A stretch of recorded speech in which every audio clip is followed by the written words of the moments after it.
محترم سامعین، السلام علیکم ورحمۃ اللہ وبرکاتہ۔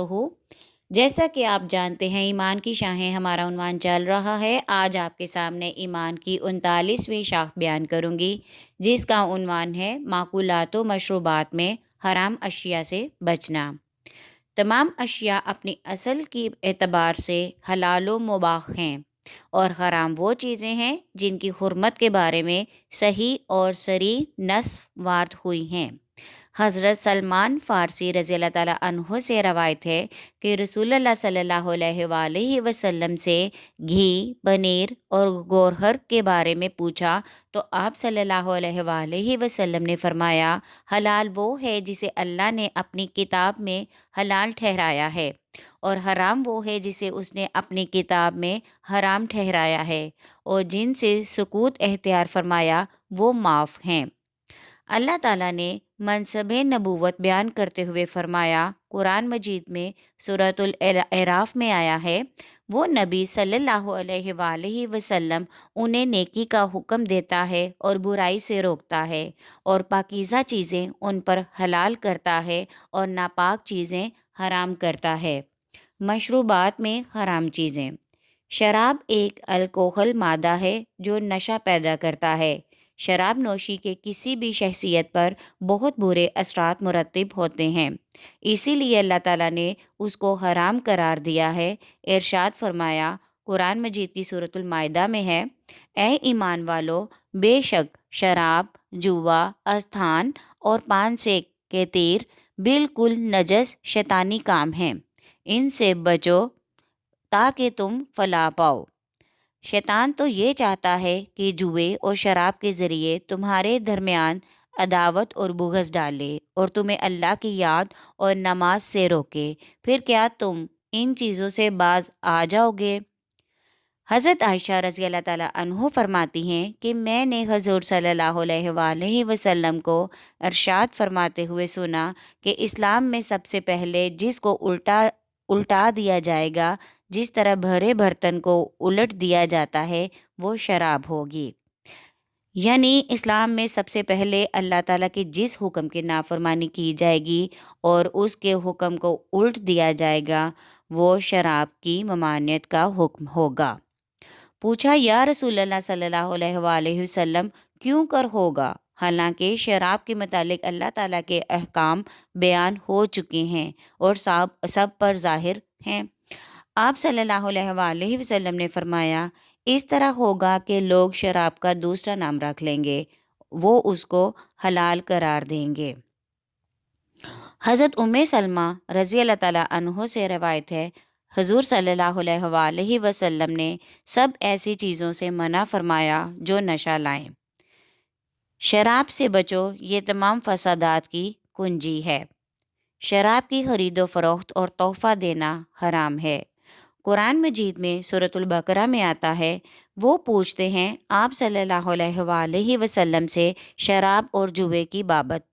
آپ صلی اللہ علیہ وآلہ وسلم فرما دیجئے کہ ان دونوں میں بڑا گناہ ہے، اور کچھ فائدے ہیں لوگوں کے لیے، اور ان کا گناہ بہت بڑا ہے ان کے فائدے سے۔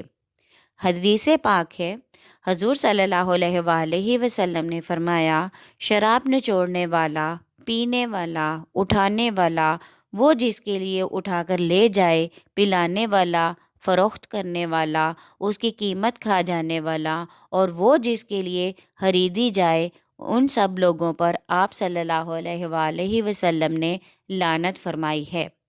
ایک شخص نے چاہا کہ حضور صلی اللہ علیہ وآلہ وسلم کی خدمت میں شراب ہدیہ پیش کرے۔ آپ صلی اللہ علیہ وآلہ وسلم نے فرمایا، اللہ نے شراب حرام کر دی ہے۔ اس نے پوچھا، پھر اسے فروخت کر دوں؟ فرمایا، جس ہستی نے اس کو پینا حرام کر دیا ہے، اس نے اس کو فروخت کرنا بھی حرام کر دیا ہے۔ اس نے کہا، پھر یہود کی خدمت میں ہدیہ پیش کرنا بھی حرام کیا ہے۔ اس نے عرض کی، پھر میں اسے کیا کروں؟ فرمایا، بطحا کے راستوں پر بہا دو۔ شراب کی دعوت سے ممانعت۔ حضرت عمر رضی اللہ تعالیٰ عنہ فرماتے ہیں کہ میں نے رسول اللہ صلی اللہ علیہ وآلہ وسلم کو فرماتے ہوئے سنا کہ جو شخص اللہ اور یوم آخرت پر ایمان رکھتا ہے اسے چاہیے کہ کسی ایسے دسترخوان پر نہ بیٹھے جس پر شراب کا دور چل رہا ہو۔ شراب نوشی کی سزا۔ حضرت عبداللہ بن عمر رضی اللہ تعالیٰ عنہ بیان کرتے ہیں رسول اللہ صلی اللہ علیہ وآلہ وسلم نے فرمایا جس شخص نے شراب پی اسے 80 کوڑے مارو۔ حضرت ابو سعید خدری رضی اللہ تعالیٰ عنہ بیان کرتے ہیں کہ رسول اللہ صلی اللہ علیہ وآلہ وسلم نے شراب پینے پر 2 جوتے 40 بار مارے، اور حضرت عمر رضی اللہ تعالیٰ عنہ بن خطاب نے لوگوں سے شراب کی حد کے بارے میں مشورہ کیا اور کہا کہ لوگ شراب پیتے ہیں اور اس کی جرت کرتے ہیں۔ حضرت علی رضی اللہ تعالیٰ عنہ نے کہا جب کوئی نشہ میں ہوتا ہے تو بیہودہ باتیں کرتا ہے اور کسی پر تہمت لگاتا ہے، لہٰذا اس کو تہمت کی حد لگائیے۔ پھر حضرت عمر رضی اللہ تعالیٰ عنہ نے شراب اور تہمت کی حد 80 کوڑے مقرر کر دی۔ شراب نوشی کی نحوستیں۔ نمبر 1، شراب دوا نہیں بیماری ہے۔ اس کی وضاحت کر رہی ہوں۔ ایک شخص نے دوا کے طور پر شراب کو استعمال کرنے کے لیے حضور صلی اللہ علیہ وآلہ وسلم سے پوچھا تو آپ صلی اللہ علیہ وآلہ وسلم نے فرمایا شراب دوا نہیں بیماری ہے۔ مزید فرمایا اللہ نے بیماری اور دوا دونوں چیزیں نازل کی ہیں اور تمہارے لیے بیمار کا علاج بھی رکھا ہے، لہٰذا علاج کرو لیکن حرام چیز سے علاج نہ کرو۔ ابن مسعود رضی اللہ تعالیٰ عنہ فرماتے ہیں کہ اللہ تعالیٰ نے اپنی حرام کردہ چیزوں میں تمہارے لیے شفا نہیں رکھی۔ شراب پر جنت حرام۔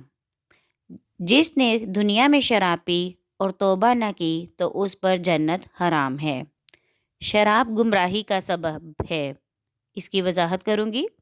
حضرت ابو ہریرہ رضی اللہ تعالیٰ عنہ سے مروی ہے رسول اللہ صلی اللہ علیہ وآلہ وسلم نے فرمایا مجھے شب معراج مسجد اقصیٰ میں 2 پیالے پیش کیے گئے، ایک میں دودھ اور دوسرے میں شراب تھی۔ آپ صلی اللہ علیہ وآلہ وسلم نے دونوں کو دیکھا اور پھر دودھ کو لے لیا۔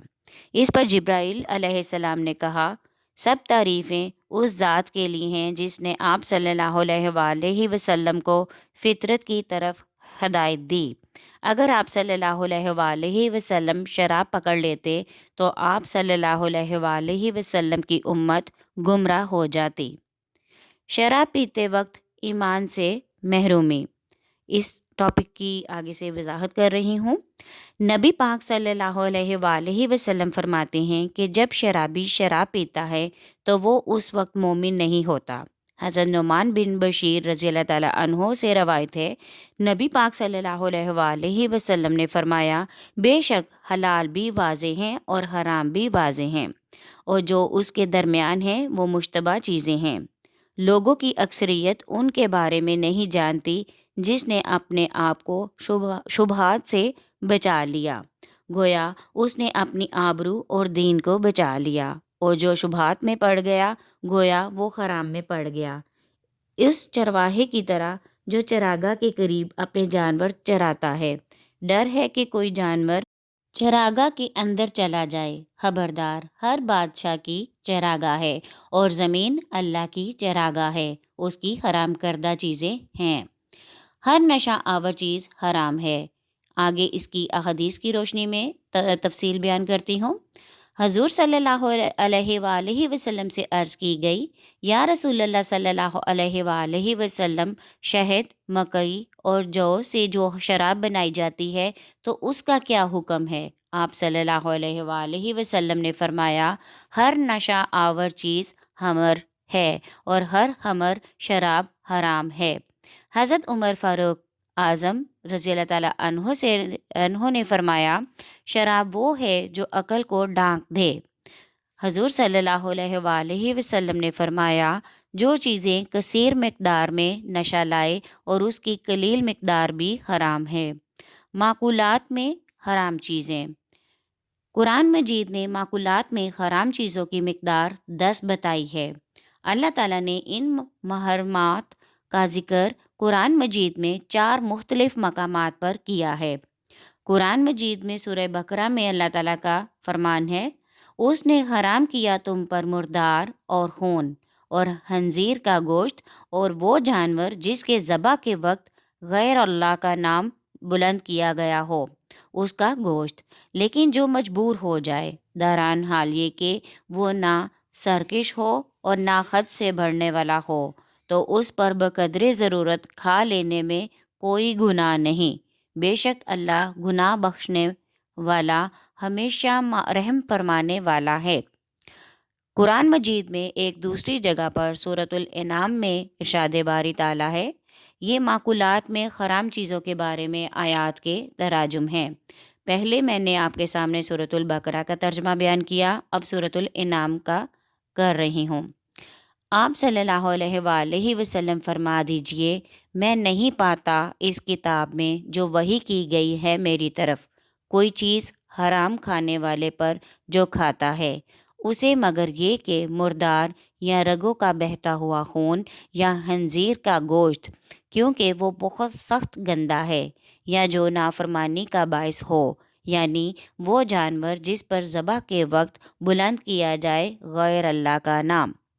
سورۃ النحل میں آتا ہے، اس نے تم پر حرام کیا ہے صرف مردار خون، سور کا گوشت اور جس پر بلند کیا گیا ہو غیر اللہ کا نام بوقت ذبح۔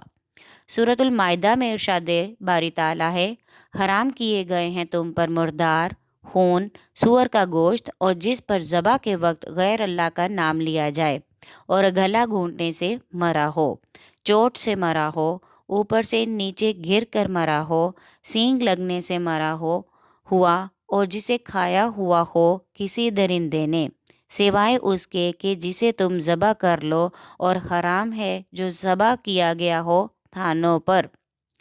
نمبر 1، اس میں جو آپ کے سامنے بیان کیے گئے ہیں، خاص طور پر وہ پوائنٹس جن کا ذکر کیا گیا ہے، جو چیزیں حرام ہیں ان کا الگ الگ میں آپ کے سامنے تفصیل اس کی بیان کر رہی ہوں۔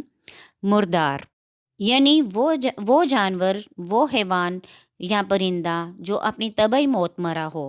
مردار کو حرام قرار دینے کی بے شمار مصلحتوں میں ایک یہ بھی ہے کہ اللہ نے مردار کو انسانوں پر حرام قرار دے کر اپنی دیگر مخلوق چرند پرند کے لیے بھی غذا خوراک کا انتظام فرمایا ہے۔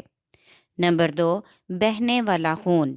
حضرت ابن عباس رضی اللہ تعالیٰ عنہ سے پوچھا گیا کہ تیلی کا کیا حکم ہے؟ فرمایا کھا سکتے ہو۔ لوگوں نے کہا وہ تو خون ہے۔ آپ نے فرمایا اللہ نے بہنے والے خون کو حرام قرار دیا ہے۔ زمانہ جاہلیت میں کسی شخص کو اگر بھوک محسوس ہوتی تو وہ بڑی یا کوئی تیز چیز اونٹ کے جسم میں جھونک دیتا اور جو خون نکلتا اس کو بھی پی جاتا تھا۔ اس سے جانوروں کو تکلیف ہوتی اور وہ کمزور ہو جاتے تھے، اس لیے اللہ تعالیٰ نے بہائے خون کو حرام قرار دیا ہے۔ نمبر 3، سور کا گوشت۔ اس کی تفصیل بیان کر رہی ہوں۔ سور خنزیر کی غذا نجاست اور کوڑا کرکٹ ہے۔ جدید تحقیق کے مطابق گرم ممالک میں اس کا کھانا سخت مضر ہے۔ سائنسی تجرباتوں میں شاہدات نے ثابت کیا ہے کہ سور کا گوشت کھانے سے خاص قسم کے کیڑے پیدا ہو جاتے ہیں جو بڑے ہی مہلک ہوتے ہیں۔ محققین کا کہنا ہے کہ اس کا کثرت سے استعمال کرنے والا انسان ہمیشہ کے لیے غیرت و حمیت سے ہاتھ دھو بیٹھتا ہے اور سنگ دل ہو جاتا ہے۔ نمبر 4، وہ جانور جو غیر اللہ کے نام پر ذبح کیا گیا ہو۔ یہ وہ پوائنٹس ہیں جن کا خاص طور پر آیت کے ترجمے میں ذکر ہے۔ میں آپ کے سامنے ان کا واضح طور پر مفہوم بیان کر رہی ہوں تفصیل کے ساتھ۔ وہ جانور جس کے ذبح کرتے وقت اللہ تعالیٰ کا مبارک نام نہ لیا جائے، غیر اللہ یعنی بتوں وغیرہ، لات، عزا، منات یا کسی پیر، فقیر، مجذوب، ولی، نبی کا نام لیا جائے تو اس کا گوشت حرام ہو جاتا ہے، کیونکہ ذبح کے وقت اللہ کا نام بلند کرنا اس بات کا اظہار ہے کہ ایک جاندار مخلوق کو ذبح کرنے کا کام اس خالق کی اجازت و منشا سے ہو رہا ہے، لیکن اگر اس نے اپنے خالق حقیقی، معبود حقیقی کا نام نہ لیا تو اس کا مطلب یہ ہوا کہ اس نے اس اجازت کو عملاً مسترد کر دیا ہے۔ اس لیے اسلام نے ایسے جانور کے گوشت سے استفادہ کرنے سے منع کر دیا ہے۔ اللہ تعالیٰ نے فرمایا، سورہ انعام میں آتا ہے، جس ذبیحہ پر اللہ کا نام نہ لیا گیا ہو اس کو نہ کھاؤ کہ یہ فسق ہے۔ نمبر 5، منحنکتا، وہ جانور جو گلا گھٹ جانے سے مر گیا ہو۔ نمبر 6، موقوذت، وہ جو لاٹھی وغیرہ کی مار کھانے سے مر گیا ہو۔ نمبر 7، متردیہ، وہ جو اوپر سے گر کر مر گیا ہو، مثلاً جو کنویں میں گر کر مرا ہوا ہو۔